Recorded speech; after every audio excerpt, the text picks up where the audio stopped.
It's easy to assume that people have already heard about God's grace through the churches. But on closer inspection, it appears that the churches themselves do not believe the gospel they preach.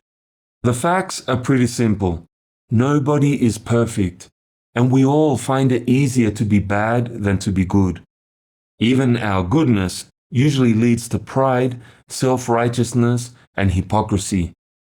God really wants us to be good, but He sees that we cannot change in our own strength. So, to impress on us the seriousness of sin and the depths of His love, He sent His Son, Jesus, to live a life of perfect love, then to suffer a cruel death. His death became the payment for all the sins of the world, past, present, and future. God still wants us to be good, but He wants us to act out of love and not out of fear. You have been forgiven for all the wrongs you ever have or ever will commit. That is how much God loves you. This grace is freely given to everyone, regardless of religious affiliation or level of sinfulness. The only thing that limits it is your willingness to believe it. But be careful that you are not confusing belief in God with belief in a loophole. The grace of God is for those who really want to do what is right, but who realize that they fall far short of this. When you really believe that God is so loving, you will respond in love and obedience. Now, the reason we say the churches do not believe this is because they continue to restrict God's grace. They say it is only given to people who perform some religious ritual or who subscribe to the correct theology. The ritual may be circumcision, baptism, or saying a prescribed prayer, and the theology ultimately includes willful disobedience to Jesus. And that's only the start.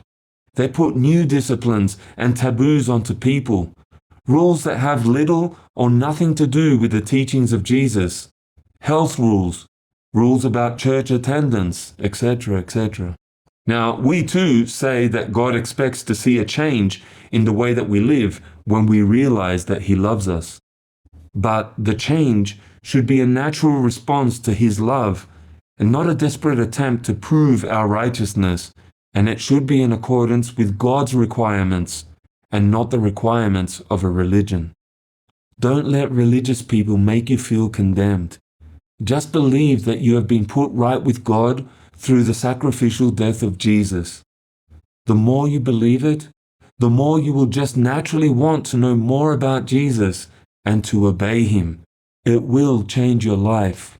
The more you believe that God loves you, the more you will believe that the disciplines of Christ's teachings are good news too. You don't have to say a prayer, join a church, or even call yourself a Christian to earn God's forgiveness. It's a simple fact that you just have to believe to receive.